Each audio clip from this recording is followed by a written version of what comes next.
you put £20,000 into the stock market and you got a 10% return on investment every year, that'd be pretty good. Over 10 years, your money's doubled. However, if you put £20,000 down as a deposit to buy a house, not only is it probably also going to double after 10 years, because historically property prices double every 10 years, but also you've got the rental income as well. All right. First of all, what is with this holding up this cash thing? What is it? I thought like 15-year-olds who just, are setting up their education business hold this kind of thing, like, yeah, man, you can make a lot of money. I wasn't expecting that from Samuel. And when he's talking about 10% in the stock market, what are you investing in? If you're looking into what's really growth, which is blockchain and AI, there are stocks that have been going up 100 to 300% a year. I'm talking about a year.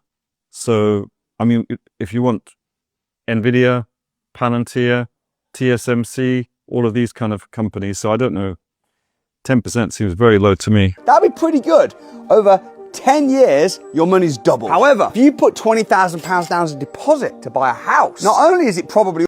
See, that's the challenge, isn't it? You're saying £10,000 deposit on the house. Most people out there, £10,000. In the stock market and cryptos, you can start with £10, £100, £500. So I think it's easier to get started. Not only is it probably also going to double after 10 years, because historically property prices double every 10 years, but also you've got the rental income as well. The rental income as well. Well, you don't make much. And let me tell you, you need quite a few properties to have that rental income actually mean anything substantial. Beats it. But on top of that, and this is the real kicker, if you put down a £20,000 deposit to buy a £100,000 house. Okay, 100,000, but you're never going to go £100,000 in London. I'm sure you're not just talking about London, but yeah, 100,000. Yeah, I'm not sure. What doubles? The deposit or the value of the house?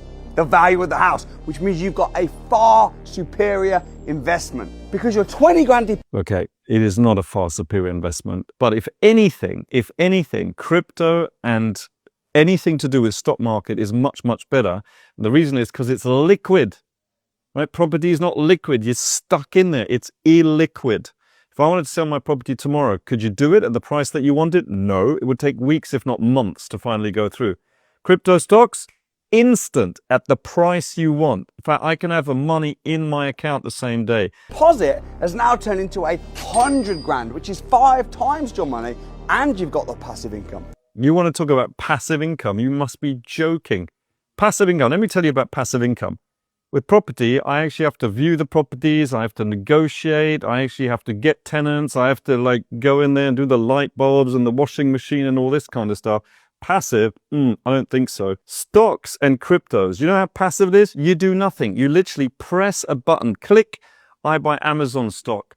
I buy a stock of a company where hundreds of thousands of employees all around the world, they jump. They have to come up with a new product. They have to market it. They have to sell it. They have to do the aftercare. They run the whole business for me because I'm the investor. All I do is click. That's true passive income. And you know what does the work? The market does the work. It goes up, down, but over the long term, it just goes up. And if you want to time the market, then you just wait for it to come down and buy and sell, buy and sell and buy and sell. So if you really want to know what is a superior investment, it is definitely stocks and even better, cryptocurrencies.